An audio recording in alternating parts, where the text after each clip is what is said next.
तो लीजिए जनाब, कल तक तो 1, 2 और 3 थे, अब हो गए 4। इस बार बीजेपी के विधायक ने क्या कहा एयरफोर्स नालायक है। सही सुन रहे हैं आप, क्योंकि जब पाकिस्तान हमला कर रहा था तो ये लोग सो रहे थे। सवाल ये है कि इतनी बेशर्मी इन नेताओं में आती कहां से है? मिलिए इनसे। ये है रणबीर पठानिया, बीजेपी के नए स्टार प्रचारक हैं। जनाब विजय शाह, जांगड़ा, जगदीश देवड़ा के बयानों की कामयाबी के बाद बीजेपी का एक और चमचमाता हुआ सितारा आपको दिखाई दे रहा है। कल तक बात कर्नल सूफिया कुरैशी को आतंकियों की बहन कहने तक की थी, सेना को पीएम मोदी के चरणों पर नतमस्तक कहने तक थी। अब ये जनाब आके निकल गए। एक तो वो थे जो महिलाओं को वीरांगनाओं कह रहे थे कि वीरांगना नहीं है, तभी तो उनके पतियों को गोली मार दी गई उनके सामने।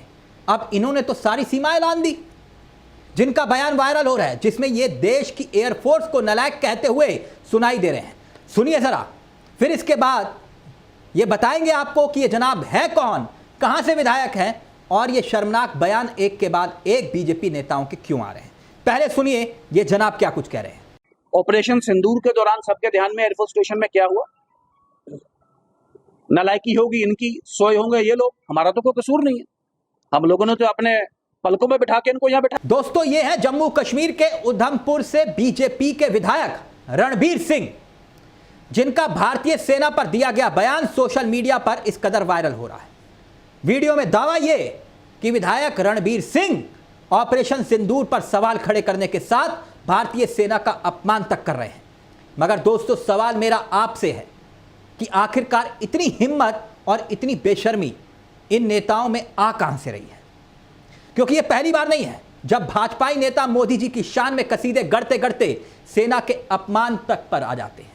इससे पहले बीजेपी के मंत्री विजय शाह का मैंने जिक्र किया, जो कर्नल सूफिया को आतंकियों की बहन बताते हैं, कोई एक्शन नहीं होता। फिर मध्य प्रदेश के डिप्टी सीएम जगदीश देवड़ा पूरे देश, पूरी सेना को नरेंद्र मोदी के चरणों में नतमस्तक कर देते हैं, कोई एक्शन नहीं।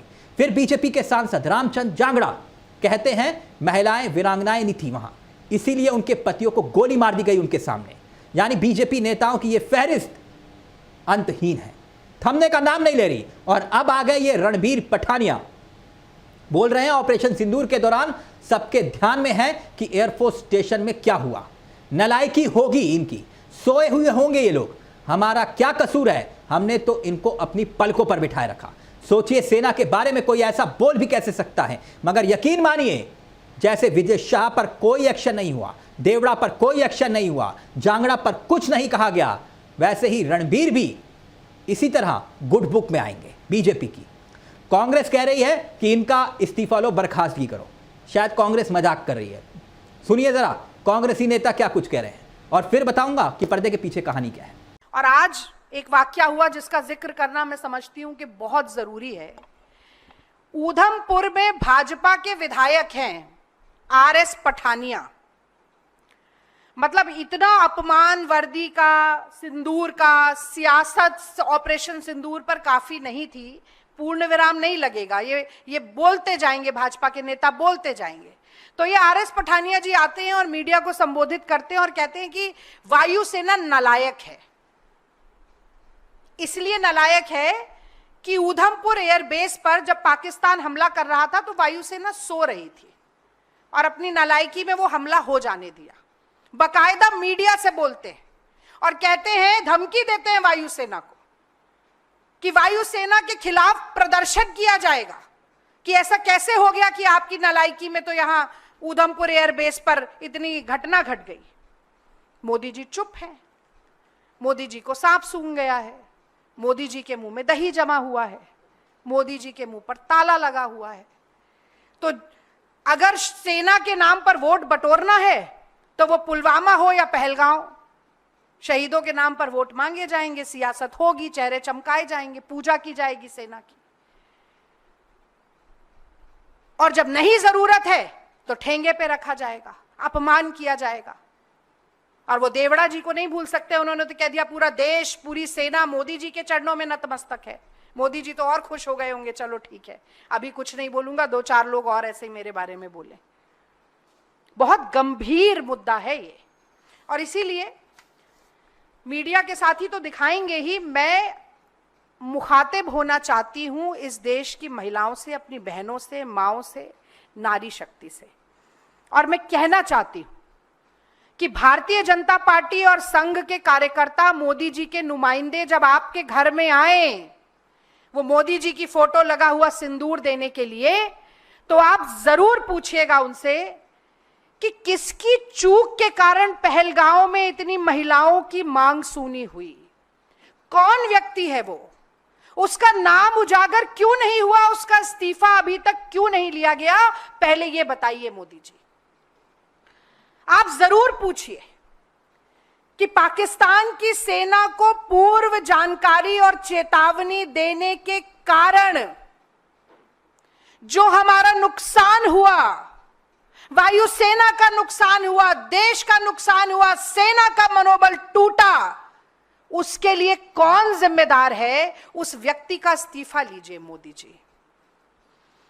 पूछिएगा मेरी बहनों आप कि ट्रंप और ट्रेड के दबाव में आकर सिंदूर के साथ सौदा आपने क्यों किया मोदी जी, और फिर कैसे हिम्मत हुई आपके लोगों की कि ऐसी सौदागरी करने के बाद आप वो सिंदूर देने आ रहे हैं और श्रेय लेने के लिए आ रहे हैं।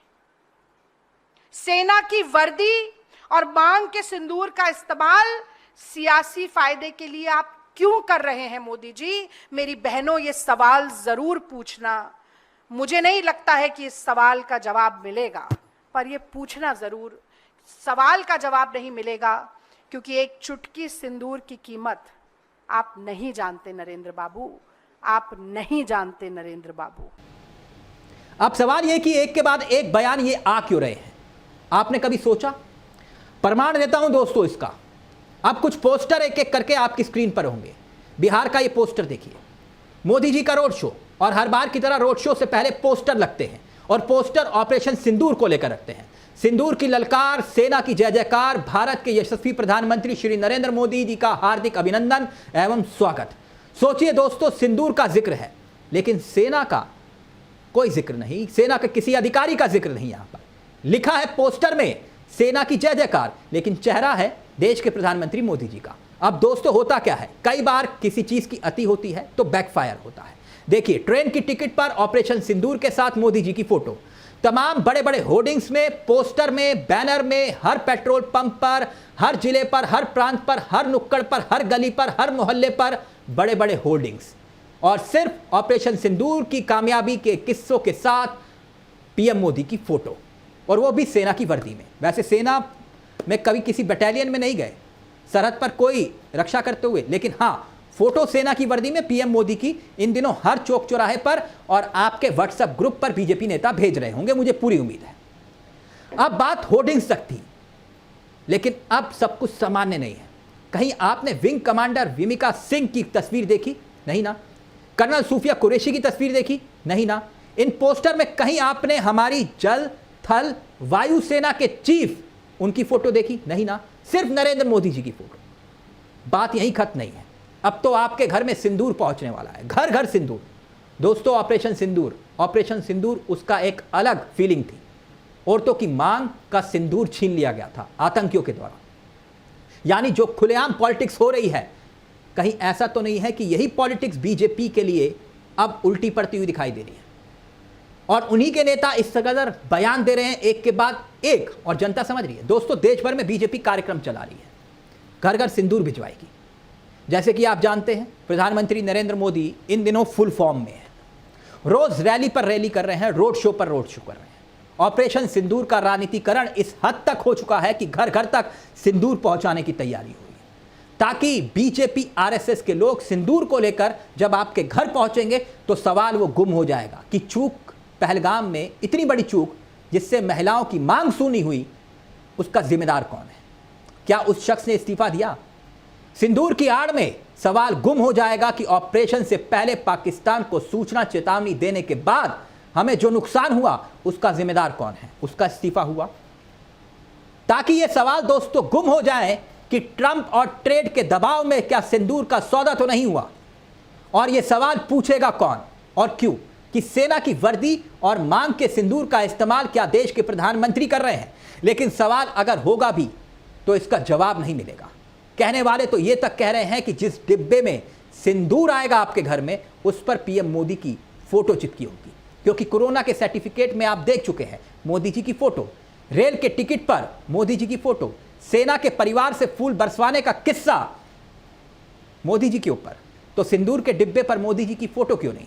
हैरानी मत लीजिए कि ये 4 बयान आपके सामने हैं, इंतजार करिए, ये तो सिर्फ 4 हैं।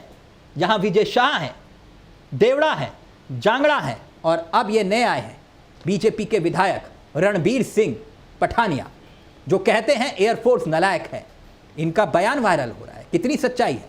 क्योंकि जब पाकिस्तान हमला कर रहा था तो ये लोग सो रहे थे, यही कह रहे हैं। लेकिन नरेंद्र मोदी जी खामोश है, अमित शाह जी खामोश हैं, नड्डा जी खामोश हैं। लेकिन सवाल मेरा यही कि अगर कांग्रेस का नेता कोई इस तरह का बयान देता तो देश में कोहराम होता, प्राइम टाइम की डिबेट्स होती, विपक्ष के नेताओं को खलनायक साबित कर दिया होता, देशद्रोही का तमगा मिल गया होता। मगर यहां सिर्फ और सिर्फ चुप्पी है, खामोशी है, क्योंकि बात यहां बीजेपी के विधायक की है। फिलहाल इस खबर को लेकर आपकी क्या राय है दोस्तों, हमें कमेंट बॉक्स में जरूर बताइएगा। अगर आपने इस चैनल को सब्सक्राइब नहीं किया तो प्लीज दरख्वास्त है आपसे कि आप इसे सब्सक्राइब करिएगा। मुझे तिलक चावला को दीजिए इजाजत। नमस्कार, जय हिंद, जय भारत।